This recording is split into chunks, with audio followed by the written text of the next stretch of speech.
The West should pay close attention to the 14th five-year plan and China's long-term objectives for 2035 because it can learn a lesson. The fundamental principle of the new five-year plan is development as a foundation and key to solving all of China's problems. Making the real economy the focal point of economic development will turn China into an even stronger manufacturing powerhouse with a more robust industrial and agricultural base, with a high-standard market system and an increasingly healthy and well-educated population.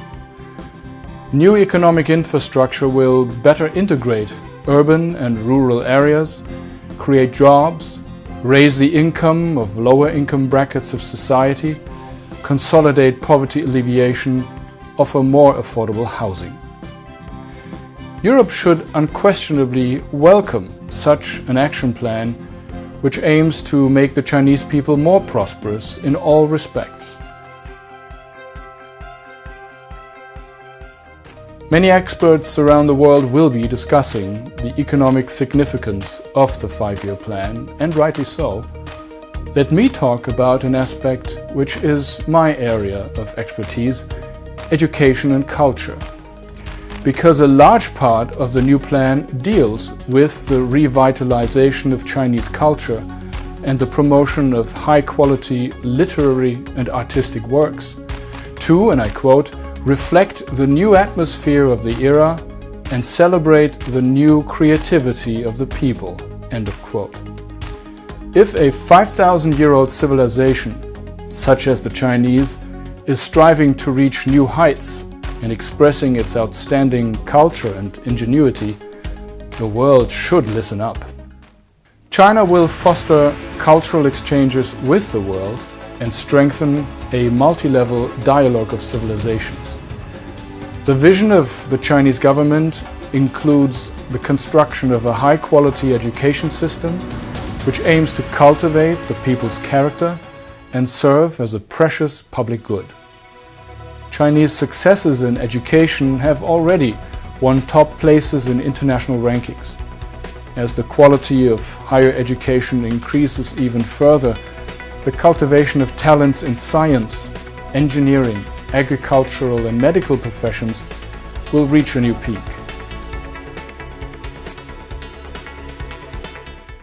Many leaders in the West are making a fundamental mistake by repeating sensationalist press reports which accuse China of wanting to become a superpower and to take over the place of the declining United States.